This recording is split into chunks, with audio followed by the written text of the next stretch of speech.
فرش التراب يضمني وهو غطاء. اب میں ایک موضوع لے رہا ہوں. یہ جو قربانی کا مسئلہ ہے، اس کے بارے میں ایک زمانے میں تو بہت منکرین حدیث کی طرف سے اس کے خلاف بڑی جو ہے ایک مہم چلی تھی کہ ختم کیا جائے اس کو. یہ خام خواہ جو ہے خرچ ہوتا ہے بہت بڑا اور ضائع ہوتا ہے گوشت. اتنے بڑے پیمانے پر گوشت ہوتا ہے، کھایا نہیں جاتا. اچھا، ایک زمانے میں فریج بھی نہیں تھے، یہ بھی نہیں کہ آپ محفوظ کر دیں، گوشت ضائع بھی ہو سکتا تھا. اور بھی چیزیں جو ہے وہ گوشت کی وہ صحیح طور سے استعمال نہیں ہوتی تھی. تو اس کے اوپر بڑا پروپیگنڈا منکرین حدیث کا رہا کہ یہ جو ہے قربانی صرف حج کے موقع پر ہے. میں اس کی نفی کے لیے آج آپ کو بتا رہا ہوں کہ سورہ حج کے اندر جو دو رکوع ہیں، ایک چوتھا ایک پانچواں، چوتھے رکوع میں بھی قربانی کا ذکر ہے، پانچویں میں بھی قربانی کا ذکر ہے. یہ ایک دم جو ہے ایک جگہ پر جو دو طرح کی قربانیوں کا ذکر ہو رہا ہے، یہ کیوں ہو رہا ہے؟ چوتھے رکوع میں وہ مناسک حج کے ساتھ اس کا ذکر ہے. وہاں جو فرمایا گیا لِيَشْهَدُوا مَنَافِعَ لَهُمْ وَيَذْكُرُوا اسْمَ اللَّهِ عَلَىٰ مَا رَزَقَهُم مِّن بَهِيمَةِ الْأَنْعَامِ فِي أَيَّامٍ مَّعْلُومَاتٍ عَلَىٰ مَا رَزَقَهُم مِّن بَهِيمَةِ الْأَنْعَامِ فَكُلُوا مِنْهَا وَأَطْعِمُوا الْبَائِسَ الْفَقِيرَ. وہاں پہ قربانیاں دو، پھر اللہ کا نام لو ان جانوروں پر جو اللہ نے تمہیں عطا کیے ہیں، ان جو معین دنوں کے اندر دو، فی ایام معلومات، اور پھر اس میں سے خود بھی کھاؤ. اور جو ہے جو جیسے صدقہ کا گوشت ہوتا ہے وہ نہیں ہے، وہ قربانی کا گوشت ہے، اس میں سے آپ خود بھی کھائیں اور غرباء کو کھلائیں، غریبوں کو دیں، مساکین کو دیں. تو یہ پورا حکم آ چکا ہے چوتھے رکوع کے اندر. پانچواں رکوع پورا کا پورا جو ہے وہ عید الاضحیٰ پر ہے میرے نزدیک. یہی حکمت صوم کے بارے میں ہے کہ وہاں جب ایک حکم تکرار کر کے آیا کہ پہلے فرما دیا گیا فَمَنْ كَانَ مِنْكُمْ مَرِيضًا أَوْ عَلَىٰ سَفَرٍ فَعِدَّةٌ مِّنْ أَيَّامٍ أُخَرَ، اگر بیمار ہو کوئی اور یہ یا کہ سفر پر ہو تو وہ تعداد دوسرے دنوں میں پوری کرے. پھر کیا وجہ دوبارہ آ رہا ہے؟ شہر رمضان الذی انزل فیہ القرآن ھدی للناس وبینات من الھدی والفرقان فمن شہد منکم الشہر فلیصوم ومن کان مریضا او علی سفر فعدۃ من ایام اخر. کیوں؟ یہ تو ادبی اعتبار سے یہ کلام کا عیب شمار ہوتا، تکرار بلا کسی سبب کے نہیں، سبب کے بغیر نہیں ہے. وہاں کیا تھا؟ وہاں ان دو رعایتوں کے ساتھ تیسری بھی شامل تھی کہ اگر صحیح ہو اور مقیم ہو پھر بھی روزہ نہ رکھو تو ایک مسکین کو کھانا کھلا دو. یہ رعایت ختم ہوئی ہے رمضان کے روزے کے ساتھ. اب رکھنا پڑے گا روزہ، اور اگر بیمار ہو یا سفر پر ہو تو ٹھیک ہے، دوسرے دنوں میں پورا کرو، پورا کرنا لازم ہے اس کا. تو یہ چیز جو ہے یہ در حقیقت کسی وجہ سے ہوتی ہے. بالکل یہی بات ہے سورہ حج کے چوتھے رکوع کے اندر وہ جو قربانی ہے حج کے ساتھ اس کا ذکر آ چکا.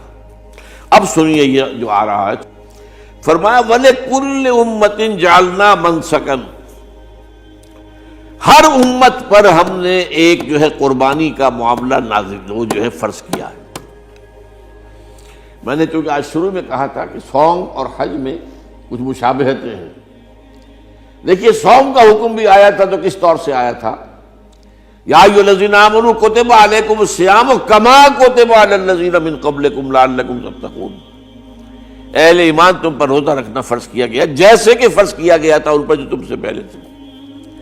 یہاں پر اسی حوالے سے بات ہو رہی ہے کہ اے مسلمانوں یہ قربانی صرف تم پر فرض نہیں کی جا رہی، یہ تو ہر امت پر، ہر نبی ہر رسول کی امت. وَلِكُلِّ أُمَّةٍ جَعَلْنَا مَنْسَكًا لِيَذْكُرُوا اسْمَ اللَّهِ عَلَيْهَا، تاکہ وہ نام لیں اللہ کا، عَلَىٰ مَا رَزَقَهُم مِّن بَهِیمَةِ الْأَنْعَامِ، جو کچھ اللہ تعالیٰ نے انہیں رزق دیا ہے. یہ چوپائے جو ہیں حیوانات قسم کے، ان پر اللہ کا نام لے کر چھری پھیری جائے، اللہ کے نام سے ان کو ذبح کیا جائے. فَإِلَٰهُكُمْ إِلَٰهٌ وَاحِدٌ فَلَهُ أَسْلِمُوا. تو یہ جان لو کہ اس قربانی کی اصل روح کیا ہے؟ وہ یہ ہے کہ اللہ تمہارا ایک الہ ہے، اسی کے سامنے تمہیں سر جھکانا ہے. یہ روح تقوی اگر نہیں ہوگی تو یہ قربانی بے معنی ہو جائے گی. نماز و روزہ و قربانی و حج یہ سب باقی ہیں، تو باقی نہیں ہے۔ جب اللہ تعالیٰ کے ساتھ تعلق نہیں ہے تو یہ ساری چیزیں ریچولز بن جائیں گی۔ اب یہ بھی ہوتا ہے، 20-25 ہزار کے بکرے جو ہیں وہ لوگ لیتے ہیں، پھر ان کو گھماتے ہیں، پھراتے ہیں، ان کے اوپر ریشمی چادریں چڑھاتے ہیں، جو ہے وہ مہندی لگا کر، بہرحال وہ چیزیں جو ہیں یہ اظہار اس طرح کا یہ تو پسندیدہ نہیں ہے۔ تو یہ تو لوگوں کو دکھانے کی بات ہے اور اپنے پیسے کی جو ہے اپنی دولت کے اظہار کا ایک ذریعہ ہے، لیکن یہ کہ بہرحال قربانی انسان کرے اور یہ کہ اس کے اندر روح جو ہے تقویٰ کی وہ موجود ہوگی۔ فَإِلَٰهُكُمْ إِلَٰهٌ وَاحِدٌ فَلَهُ أَسْلِمُوا وَبَشِّرِ الْمُخْبِتِينَ، اور اے نبی ان لوگوں کو بشارت دے دیجئے کہ جو اللہ کے سامنے جھکے رہتے ہیں، خشوع اور خضوع کی شکل اختیار کرتے ہیں۔ الذین اذا ذکر اللہ وجلت قلوبہم، وہ لوگ کہ جب اللہ کا نام لیا جائے تو ان کے دل لرز اٹھتے ہیں۔ والصابرین علی ما اصابہم، اور صبر کرنے والے جبکہ اس چیزوں پر کہ جو اللہ کی طرف سے ان پر آ گئی، وہ مصیبتیں، وہ تکالیف۔ والمقیم الصلاۃ، اور نماز کو قائم کرنے والے۔ ومما رزقناہم ينفقون، اور جو کچھ ہم نے انہیں دیا ہے اس میں سے خرچ کرنے والے۔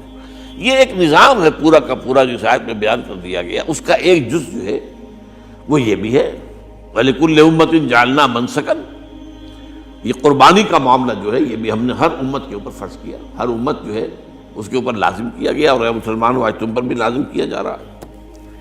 وَالْبُدْنَ جَعَلْنَاهَا لَكُم مِّن شَعَائِرِ اللَّهِ، اور یہ جو قربانی کے اونٹ ہیں، یہ خاص طور پر چونکہ عرب میں تو اونٹ کی قربانی ہوتی تھی، دوسرے جانور تو وہاں کم ہوتے ہیں، اور بہرحال ان کی قیمتی متاع بھی اونٹ ہے۔ وَالْبُدْنَ جَعَلْنَاهَا لَكُم مِّن شَعَائِرِ اللَّهِ، یہ اللہ تعالیٰ کے شاعر میں سے یہ اونٹ جو ہے یہ قربانی کا اونٹ ہے، یہ مکے لے جایا جا رہا ہے، یا یہ بکرے اور یہ مینڈے جو ہیں یہ قربانی کے ہیں، یہ وہاں جا رہے ہیں، تو یہ بھی گویا کہ ایک طرح سے اللہ کی نشانیاں بن جاتی ہیں۔ ان کے حوالے سے اللہ تعالیٰ کا ایک تصور اور اللہ تعالیٰ کے ساتھ ایک ذہنی رشتہ قائم ہوتا ہے۔ لیکن فیہا خیر، تمہارے لیے اس میں خیر ہے، بھلائی ہے۔ چنانچہ جب وہ جاتے تھے حج کے لیے تو جو بھی ان کے ساتھ دودھ دینے والا جانور ہے، قربانی کی نیت ہے لیکن دودھ جو ہے اس کا استعمال کر سکتے ہیں درمیان میں، اور بھی کوئی اگر ان کی کوئی چیزوں سے فائدہ اٹھانا ہو، لکم فیہا خیر۔ فاذکروا اسم اللہ علیہا، تو اب ان کا اللہ کا نام لو اس کے اوپر، صواف، صفیں باندھ کر وہ اونٹ کھڑے ہوتے ہیں اور ان کو نحر کیا جاتا ہے۔ آپ کو معلوم ہے ذبح نہیں ہوتا اونٹ، اتنا بڑا جانور ہے، گردن کتنی موٹی ہے، اس کا ذبح کرنا بڑا مشکل ہے، نحر کہتے ہیں اس کو۔ کھڑا ہے اونٹ اور ایک برچھا، چھوٹا سا برچھا ہے جو اس کے یہاں گردن کے یہ جہاں آ کر دونوں ہنسلیاں ملتی ہیں وہاں پر مارا جاتا ہے، اور یہاں سے جو بہت بڑی وین ہے وہ در حقیقت ایورٹا، وہ جو ہے ختم ہوتا ہے، تو وہاں سے خون کا پھر فوارہ آتا ہے، اور اس کے بعد پھر وہ اونٹ کھڑا کھڑا وہ رفتہ رفتہ اس کا جب خون نکل جاتا ہے تو وہ کمزور ہو کر نیچے گر جاتا ہے۔ یہ نہر ہے۔